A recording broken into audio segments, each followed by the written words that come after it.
How's it?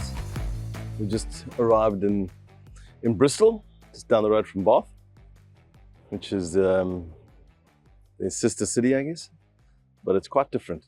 Let's have a quick look-see at the first sights here. I'm back on my bike. Found this old church come cathedral, but it's completely dilapidated. So Bristol is like this grungier version where they haven't kept up all the old buildings.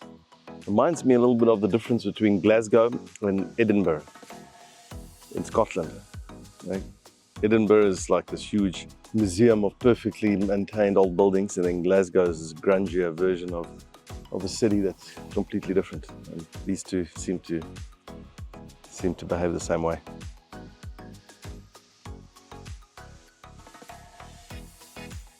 Just down there is the city, which we'll go check out now. This explains Bristol. Check it out. At least the way I see it. Yeah, this artistic, grungy, graffiti, and it's kind of cool. Yeah, a little bit rough on the edges, or quite rough on the edges. I do have a nice river down there, but yeah, it's has nothing in common with Bath. Nothing. Right, check this out. I'm on this little bridge, and nothing says Bristol more than this. There you go. There. That's the classic shot in Bristol. And you got all these little houseboats.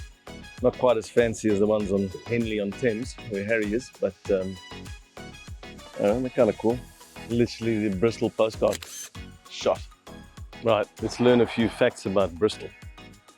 So obviously there's a lot more to it than a few scary buildings, graffiti, and actually when I went out to the pub here last night, I think I was the only guy without a beard and a tattoo. So, you know, it definitely has a certain theme here. It has this cool river called the Avon. Pretty famous, of course. This will take you all the way to Bath.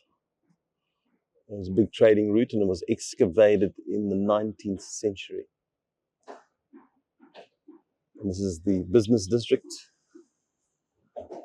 So you got all sorts of multinationals here. Everyone's here. KPMG, and actually the head offices of Airbus Global sits in Bristol. So what does that tell you? And another little interesting fact is they are the world's #1 manufacturer of hot air balloons, and of course many other, but aerospace is massive here. And yeah, anyway, you can go to innovationsoftheworld.com and click onto Bristol and Bath. We've published 2 books on it, and all those stories are there. I remember the launch was done underneath the Concorde. So one of the Concordes are housed here in a warehouse or in the convention center. So, you know, people here are quite sharp. And I do dig these little boats. Don't know about living in them though, eh? But they're cool. Aha! How's it? So this is what the behind the scenes looks like. Got myself in the mirror here on Millennium Square in Bristol. It's like a little waterfront kind of vibe. And they got this big giant ball that's a mirror. So I thought that was quite cool. Let's have a little cruise. It's okay. Some dodgy Ferris wheel. Typical waterfront type restaurants, I guess. Ah, and another bridge across the Avon River. I'm quite sure a bunch of restaurants on either side. Actually, come to think of it, it's time for a beer. Restaurants on the left, boats on the right, in the River Avon.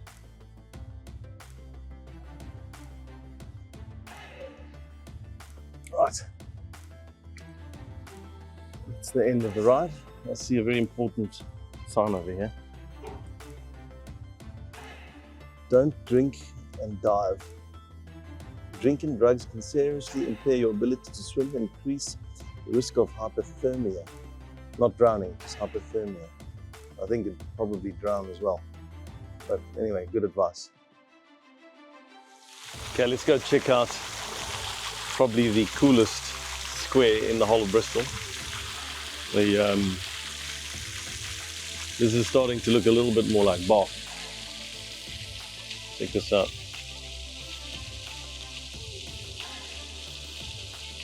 This is the park and the cathedral.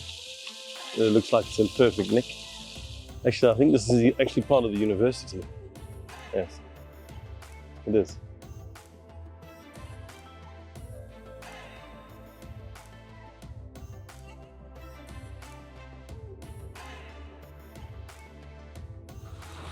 Yeah, this is all university property.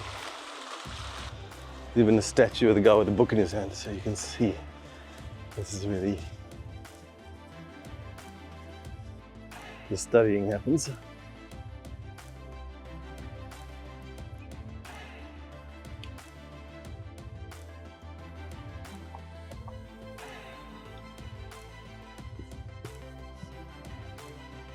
Yeah. A lot less scary than that last place. Still quite gothic, but a little bit more inviting. Thanks for coming on the ride.